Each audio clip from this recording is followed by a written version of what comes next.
Hello everyone, আমি Kaveri. Welcome to my Kaveri's world. কেমন আছেন সবাই? তো আজকে দেখুন, সকালে উঠে দেখি সকাল সকাল আকাশটা এত মেঘলা করে আছে, আর দেখুন পাখিগুলো সব উড়ে উড়ে যে যার বাসায় চলে যাচ্ছে, যে বৃষ্টি শুরু হবে। আর দেখুন বলতে বলতেই এত পরিমাণে বৃষ্টি শুরু হয়েছে, প্রচণ্ড বৃষ্টি হয়েছে। কিন্তু বৃষ্টিটা হওয়াতে বেশ ভালোই লাগছিল, কারণ কয়েকদিন এত গরম পড়েছিল। তো বৃষ্টিটা হওয়াতে একটু শান্তি পাওয়া গেল। তো তারপরে এখানে দেখুন, আমি এদিকে আমারও কাজ হয়ে গেছে, বাবানও স্কুল চলে গেছে। তো তারপর স্নান করে চলে এসেছি রান্নাঘরে, রান্না বসিয়ে দেবো। তো আজকে সব পুরো ভিডিওটা রান্না নিয়েই থাকবে। তো এখানে এই যে আজকে রান্না করব ট্যাংরা মাছ আলু বেগুন দিয়ে। তো বাবা ট্যাংরা মাছটা খেতে ভালোবাসে, সেই জন্য বাবা ট্যাংরা মাছ নিয়ে এসেছে। তো আলু বেগুন দিয়ে ট্যাংরা মাছ করব। তো মাছটাকে আগের থেকেই নুন মেখে রেখে দিয়েছিলাম, তো পরিষ্কার করে এখন ভালো করে ধুয়ে নেব। এদিকে দেখুন মাছটাও ধোয়া হয়ে গেছে। তো এটাকে এখন নুন হলুদ মাখিয়ে নিয়েছি, এবারে সবজিগুলোও কেটে নেব। তো তারপর এখানে এই যে ফার্স্টেই আগে বাবানের জন্য সয়াবিনটা বসিয়ে দিচ্ছি, কারণ ও লাল শাক করব, লতি করব, এইসব কিছুই খাবে না। তাই ভাবলাম শুধু মাছের ঝোল দিয়ে খাবে, তাই ওকে একটু সয়াবিন করে দিও, যেহেতু সয়াবিন খেতে ভালোবাসে। আর পাশে এখানে লতিটাও একটু ভাপিয়ে নিচ্ছি। আর সয়াবিনটা আমি এইভাবেই সাদামাটাভাবেই কাঁচা লঙ্কা ফেলে দিয়ে হালকাভাবেই আমি করি। ওইদিকে ওর সয়াবিনটা হচ্ছে, আর এদিকে এবারে লতিটা বসিয়ে দেবো। একটু কালো জিরে ফোড়ন দিয়ে দিলাম, আর এবারে এতে কাঁচা লঙ্কা দিয়ে পেঁয়াজটা দিয়ে দিচ্ছি। এবারে লতিগুলোও দিয়ে দেবো, দিয়ে নুন হলুদ দিয়ে ভালো করে ভেজে তারপর একটুখানি জিরে গুঁড়ো আর অল্প একটু ধনে গুঁড়ো দিয়ে করে নেবো। তাছাড়া আমি আর অন্য কোনো মশলা লতিতে দিই না। আর লতি যেহেতু আমি আর বাবাই খাই, আর তো কেউ খায় না, বাবানের বাবা এসব লতি কচু ঢেঁড়স এসব খেতেই চায় না।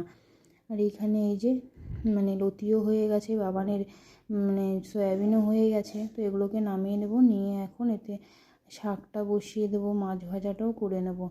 এখানে এই যে মাছটা ভাজতে দিয়ে দিচ্ছি, দেখুন মাছটাও ভাজা হয়ে গেছে।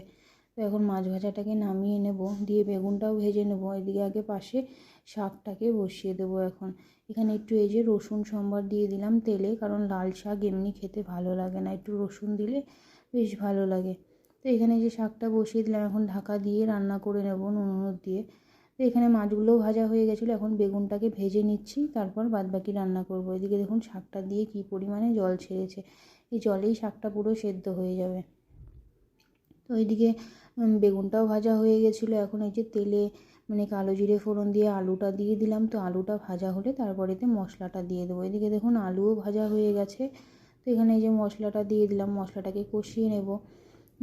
আজকে একটু শান্তি লাগছে, পরপর দুদিন এত নিরামিষ ছিল, কারণ আমাদের সোমবার মঙ্গলবার দুদিন পরপর নিরামিষ হয়। তো নিরামিষ খেতে একদমই ভালো লাগে না, তাই আজকে মনে হচ্ছে বাবা একটু শান্তি পেলাম। আর এদিকে শাকটাও হয়ে গেছে। আমাদের সপ্তাহে 3 দিন নিরামিষ খাওয়া হয়, সোম শুক্র আর মঙ্গল। এই 3 দিন নিরামিষ খেতে এত যে খারাপ লাগে, আর ভালো লাগে না। তো তারপর এদিকে দেখুন মাছের ঝোলটাও প্রায় হয়ে এসে, এদিকে মাছটাও দিয়ে দিলাম। তো এখন এটাকে নামিয়ে নেব। আর এদিকে এই যে টমেটোটা পুড়িয়ে নিচ্ছি, কারণ টমেটো ধনেপাতা দিয়ে একটা চাটনি করব, এটা আমার খেতে খুবই ভালো লাগে। আর এদিকে ভাতটাও বসিয়ে দিয়েছি। এদিকে দেখুন সব রান্নাবান্নাই কমপ্লিট। এই যে চাটনিটা, শাক, লতি, সয়াবিন, মাছের ঝোল, ভাত সবই হয়ে গেছে। তো এই ছিল আজকে ছোট্ট একটা ব্লগ। তো সবাই সুস্থ থাকবেন, ভালো থাকবেন, দেখা হবে পরের একটা ব্লগে। আর আপনাদের আজকের ভিডিওটা কেমন লাগলো অবশ্যই কিন্তু জানাবেন। তো আজকের মতো tata. We shall overcome someday. Oh, Bodhi, in my heart, I don't believe we shall overcome someday.